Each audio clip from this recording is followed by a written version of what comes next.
ওমানের ভিসা চালু নিয়ে আপনি যে তথ্যটি শুনেছেন সেটি 2026 সালের প্রেক্ষাপটে অনেকখানি সঠিক এবং এটি বর্তমানে প্রবাসীদের জন্য সবচেয়ে বড় আলোচনার বিষয়। 2026 সালের শুরুর দিকে ওমান সরকার এবং বাংলাদেশ সরকারের মধ্যে উচ্চ পর্যায়ের বৈঠকের পর কিছু সুনির্দিষ্ট ঘোষণা এসেছে। নিচে ওমান ভিসা এবং পারমিট ভিসা 2026 সংক্রান্ত সর্বশেষ আপডেটগুলো দেওয়া হলো। ওমান ভিসা চালুর মূল ঘোষণা 2026 আপডেট। 2 মাসের মধ্যে খোলার আশ্বাস।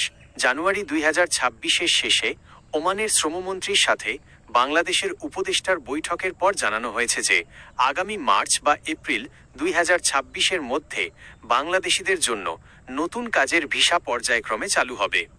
12টি বিশেষ ক্যাটাগরি। বর্তমানে ওমান সরকার 12টি ক্যাটাগরিতে ভিসা দিচ্ছে। এর মধ্যে রয়েছে 1. Family visa, 2. ডাক্তার চিকিৎসক ভিসা, 3. ইঞ্জিনিয়ার প্রকৌশলী ভিসা, 4. Nurse visa, 5. শিক্ষক ভিসা, 6. হিসাবরক্ষক অ্যাকাউন্টেন্ট ভিসা, 7. ইনভেস্টর বা বিনিয়োগকারী ভিসা, 8. জিসিসি দেশে বসবাসরত বাংলাদেশিদের জন্য ভিজিট ভিসা, 9.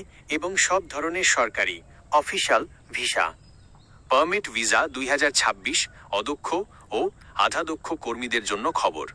যারা সাধারণ শ্রমিক বা লেবার হিসেবে ওমান যেতে চান তাদের জন্য খবরটি একটু ভিন্ন। সাময়িক স্থগিতাদেশ অদক্ষ, আনস্কিল্ড এবং আধাদক্ষ কর্মীদের ওয়ার্ক পারমিট বা কাজের ভিসা এখনো পুরোপুরি ঢালাওভাবে খোলা হয়নি। রিভিউ বা পর্যালোচনা। ওমান সরকার জানিয়েছে তারা বর্তমানে সেখানে থাকা অবৈধ কর্মীদের বৈধ করার প্রক্রিয়া সম্পন্ন করছে। এটি শেষ হলেই সাধারণ শ্রমিকদের জন্য ভিসা পুরোপুরি খুলে দেওয়া হবে। সুযোগ। তবে যারা দক্ষ স্কিল্ড কর্মী হিসেবে সার্টিফিকেট দেখাতে পারবেন তাদের জন্য পারমিট ভিসা পাওয়ার প্রক্রিয়া অনেক সহজ করা হয়েছে। আপনার জন্য গুরুত্বপূর্ণ সতর্কতা। দালাল থেকে সাবধান। ওমানের ভিসা খুলছে। এই খবরে অনেক দালাল সাধারণ মানুষকে ফ্রি ভিসা বা ওয়ার্ক পারমিট দেওয়ার কথা বলে টাকা হাতিয়ে নিতে পারে। মনে রাখবেন, ওমান সরকার বর্তমানে ডিজিটাল মাইগ্রেশন ব্যবস্থা চালুর চেষ্টা করছে।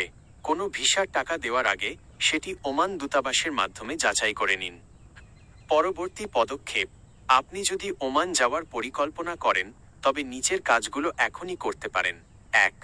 আপনার কাজের অভিজ্ঞতার একটি সার্টিফিকেট সংগ্রহ করুন, কারণ দক্ষ কর্মীদের ভিসা আগে মিলছে। 2. আপনার পাসপোর্টের মেয়াদ কমপক্ষে 1 বছর আছে কিনা নিশ্চিত করুন। 3. ওমান দূতাবাসের অফিসিয়াল আপডেট বা বিএমইটি এর বিজ্ঞপ্তির অপেক্ষায় থাকুন। আপনি কি ওমানের কোনো নির্দিষ্ট কাজের বেতন বা ভিসার খরচ সম্পর্কে জানতে চান?